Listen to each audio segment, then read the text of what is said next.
এলাম চা। এই সপ্তাহ চাঁদা দে জলদি।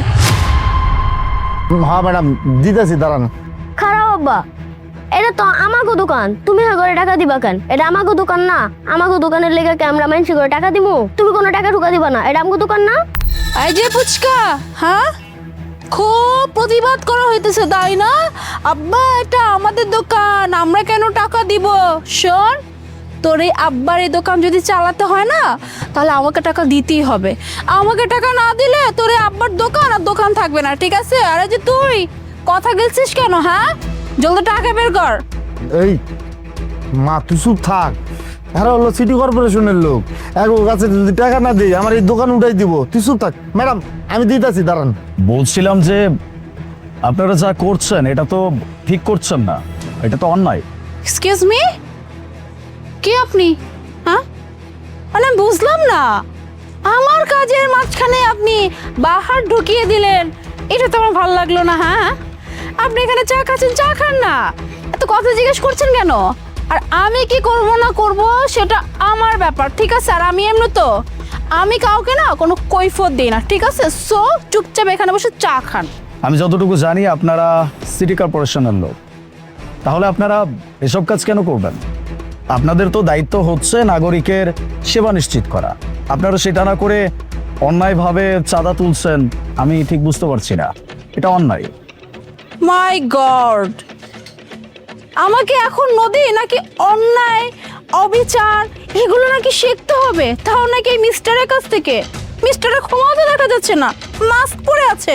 এখন তো করোনা নাই ভাইয়া, আপনি মাস্ক কেন পরে আছেন? হ্যাঁ মুখ দেখাতে কি লজ্জা করে নাকি? আবার আসছেন আমাকে জিজ্ঞেস করতে, হ্যাঁ আমাকে আবার এটা বুঝাচ্ছেন অন্যায় অবিচার। লিসেন, একটু আগে আপনি বললেন না আমরা সিটি কর্পোরেশনের লোক? হ্যাঁ আমরা সিটি কর্পোরেশনের লোক, আর সিটি কর্পোরেশনের লোকের হাতে কতটুকু পাওয়ার আছে এটা তো সবাই জানে, সাধারণ মানুষও জানে, ঠিক আছে? সো আমার হাতে কি পাওয়ার আছে এটা তো আপনি বুঝতেই পারছেন, তাই না? আর এমনি তো এই যে দোকানে বসে চা খাচ্ছেন, এই দোকানটা যেখানে আছে কেন আছে? এই যে আমাদের মতো মানুষদের জন্য আছে। আমাদেরকে যদি টাকা না দেয় আমরা এখানে দোকান রাখবো না, ব্যাস। আর এমনি তো শুধু এই দোকান না, এই পুরো অস্ত্র এলাকা যত দোকান আছে না, প্রত্যেকটা দোকান থেকে আমি এভাবেই সপ্তাহ তুলি, মানে চাঁদা তুলি, চাঁদা, ঠিক আছে? কি এখন হ্যাপি? কথা শুনতে পাচ্ছে? হ্যাঁ এখন চা খান। আর এই যে তুই দাঁড়ায় আসছিস কেন? হ্যাঁ তোর এই দোকান কি এখানে রাখবি কি রাখবি না, কোনটা? যদি রাখতে চাস জলদি আমাকে টাকা দে, নাহলে কিন্তু আমি একদম বুলডোজার ডেকে না দোকান একদম উড়াই দিব। এই ভাইজান আপনি চা খাইতে আইছেন, চা খান চলে যান, এগুলো কথা কইেন না। ম্যাডাম আমি টাকা দিতেছি। দাঁড়ান, আপনি 1 টাকাও চাঁদা দিবেন না। যদি আপনি চাঁদা দেন তাহলে অন্যায়টা আপনিও করবেন। ও হ্যালো, কি? হ্যাঁ কি সমস্যা তোর? এখানে চা খেতে আসছিস না, চুপচাপ বসে চা খা না, আমাদের কাজে তুই বাগড়া কেন দিচ্ছিস? হ্যাঁ শোন, একদম না বেশি বাড়াবাড়ি করবি না, আমরা না কে তুই সেটা জানিস না। আর আমি বুঝলাম না তোর তো সমস্যা কোথায়? হ্যাঁ তোকে আমি একবার না বলছি আমার কাজে কেউ যদি বাহার ঢুকায় আমি তার হাতে কেটে ফেলে দেই, আর তুই বারবার বারবার সেম ভুলই করে যাচ্ছিস, তুই বারবার আমার কাজে বাধা দিতেছিস। তুই কি ভাবছিস? হ্যাঁ তোর বলাতে আমি এখান থেকে চলে যাব টাকা না দিয়ে? কখনো নাই। যে ও যদি আজকে আমাকে টাকা না দেয় তাহলে কালকে সকালবেলায় এসে দেখবে এখানে দোকান হাওয়া, দোকান নাই। তো বুঝতে পারলি তো? হ্যাঁ আমার সম্পর্কে এখনো বলছি, চুপচাপ তুই নিজের কাজ নিজে কর, নিজের চরকায় নিজে তেল দে, অন্যের চরকায় তেল দিতে আসিস না, ফালতু জানি কোথায়। যে তুই আমার মেজাজটা কিন্তু খুব খারাপ হচ্ছে, এতক্ষণে তোর টাকাটা দেওয়া উচিত ছিল, টাকা দে জলদি। না না ম্যাডাম আমি আপনার টাকা দিতেছি। আর ভাইজান আপনি চা খাইতে আইছেন, চা খান চলে যান, এর মধ্যে কথা কইেন না। আপনি আমার দোকানটা থাকবো না, আপনি চুপ থাকেন। ম্যাডাম এই দাঁড়ান, আপনাকে তো আমি বারবার বলছি আপনি টাকা দিবেন না, তারপর আপনি কেন দিতে যাচ্ছেন? বাই দ্য ওয়ে, আচ্ছা আপনারা তো সিটি কর্পোরেশনের লোক, সেখানে আপনারা জব করেন, আপনাদের ঊর্ধ্বতন কর্মকর্তা মানে উপসচিব, সে কি জানে যে আপনারা এইভাবে মানুষের কাছ থেকে চাঁদা তুলে বেড়ান? উনি কি এই সম্পর্কে অবগত? কি উপসচিব জানে কি না? নদী আমি বুঝলাম না, এই মাস্ক পরা স্মার্ট ভাইয়াটা আসলে সে কি প্রমাণ করতে চাচ্ছে? হ্যাঁ তুই এত কিছু কেন জানতে চাচ্ছিস? এতক্ষণ তোর সাথে অনেক ভালো ব্যবহার করছি, বাট এখন আর ভালো ব্যবহার করতে পারলে কেন জানিস? আমার সময়ের মূল্য না এইভাবে নোটে হয়, বুঝতে পারলি? আর তুই আমার সময়টা নষ্ট করতেছিস। তুই জানতে চাচ্ছিস না উপসচিব এরা জানে কি না? শোন, আমি 5 বছর যাবত এই সিটি কর্পোরেশনে চাকরি করি, আর এই 5 বছর আমি না জানি কয়েক কোটি টাকা আমি ইনকাম করছি, বুঝতে পারলি? আর উপসচিবের কথা বলছি, আর তাদের এত সময় আছে নাকি? হ্যাঁ, এত সময় আছে কে কি করলো না করলো, কে চাঁদা তুললো না তুললো সব দেখার কোনো সময় না। আর এমনি তো আমি প্রত্যেক মাসে না তাদের কাছে বিশাল বড় একটা মিষ্টির প্যাকেট পাঠাই, সো মুখ বন্ধ। আর এমনি তো শুনছি নতুন নাকি একজন উপসচিব আসবে। আরে চিন্তা করিস না, তাকেও না আমি ঠিক এটা ম্যানেজ করে নেব, বুঝতে পারলি? বাট তুই এখন যদি চুপচাপ না এখান থেকে চলে যা, বাট তোর মুখটা যদি বন্ধ না করিস, তাহলে যে তোকে আমি কি করব, থানায় নিয়ে তোকে আমি এমন রামধলায় দেওয়াবো না, তারপর তুই বুঝবি হ্যাঁ আমার কাজে নাক গলানোর ফল কতটা খারাপ হয়। যে তুই দাঁড়ায় আছিস কেন? হ্যাঁ, তোর এই দোকান রাখার কি ইচ্ছা নাই? তুই যদি আমাকে টাকা না দিস তাহলে বিশ্বাস কর আমি এক্ষুনি বুলডোজার ডেকে না তোর এই দোকান উড়াই ফেলবো। কেউ কোথাও যাবে না। আর আপনি আমার কি করতে পারবেন না করতে পারবেন সেটা না হয় পরে দেখা যাবে।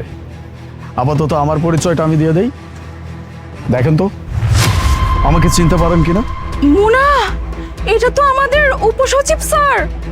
কি উপসচিব স্যার? উনি স্যার?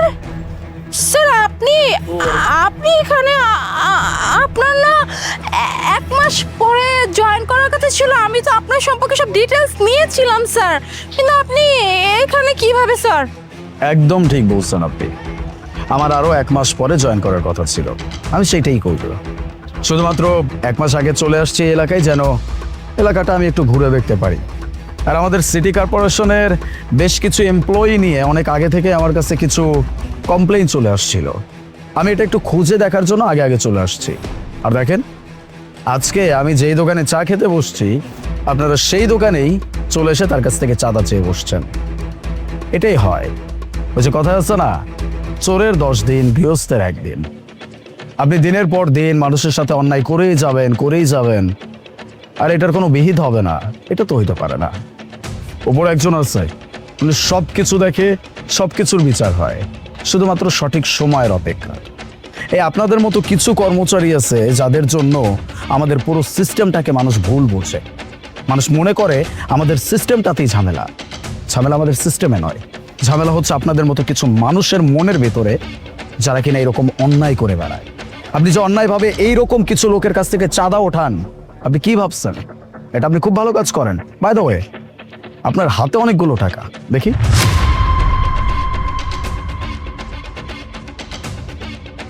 বাহ, বেশ ভালো কালেকশন তো আপনার। এমনি তো আর বলেন নাই যে মাত্র 5 বছরে কয়েক কোটি টাকা ইনকাম করছেন আপনি। আসলে এটাকে ইনকাম বলে না, এটাকে বলা হয় প্রতারণা, এটাকে বলা হয় চুরি। আপনি মানুষের কাছ থেকে নিজের ক্ষমতার অপব্যবহার করে টাকা চুরি করে নিচ্ছেন, হাতিয়ে নিচ্ছেন, ডাকাতি করছেন। আর এই সব কিছুর জন্য আমি আপনাকে ছেড়ে কথা বলবো না। আগামী মাসে তো আমার জয়েন, এরপরে দেখেন আপনাদের সাথে আমি কি করি। Sir I am really sorry sir, আমি আর কখনো চাঁদা তুলবো না স্যার, প্লিজ স্যার। আমার এই ব্যাপারটা স্যার উপর কর্মকর্তাদেরকে জানাবেন না, হেডকোয়ার্টারে জানালে স্যার আমার চাকরিটা শেষ হয়ে যাবে স্যার, প্লিজ স্যার। আপনি কি বললেন যে আমি উপরে যেন এই কথাগুলো না জানাই? শুধু উপরে না, সবাই জানবে, পুরো দেশবাসীও জানবে। আপনাদের এগেইনস্টে আমি কি তৈরি করি এটা শুধুমাত্র চেয়ে দেখেন। আপাতত আপনাদের সাথে আমার আর কোনো কথা বলার ইচ্ছা নাই, সো প্লিজ যান এখান থেকে, যেতে বলছি। স্যার আপনার অনেক ধন্যবাদ। আর আপনার আমি চিনতে পারি নাই, বুঝতে পারছেন? তবে আপনার থেকে একটা জিনিস শিক্ষা পাইলাম, যে অন্যায়কে যাই প্রশ্রয় দেয়, হাইও অন্যায়কারী। এখন থেকে যাই চান্দা নিতে হোক, আমি কাউরে চান্দা দেবো না, কারণ অন্যায়কে আমি সাপোর্ট করবো না। আমাকে ধন্যবাদ দিতে হবে না, তবে একটা কথা সবসময় মাথায় রাখবেন, অন্যায়ের প্রতিবাদ করতে হবে। যেখানে আপনি সঠিক, সেখানে অন্যায় কখনোই সহ্য করবেন না। সে যদি আপনার থেকে শক্তিশালীও হয়, তারপরেও সেটার প্রতিবাদ করুন। প্রতিবাদ করতে ভয় পেতে নেই, যদি নিজে সঠিক হন। যাই হোক, আজকে তাহলে আমি আসি। আর হ্যাঁ, এরপরেও যদি আপনাদের সাথে এরকম কোনো অন্যায় হয়, অবশ্যই থানায় জানাবেন। তারাও যদি কোনো কিছু না করে তাহলে আমাকে জানাবেন। ঠিক আছে স্যার।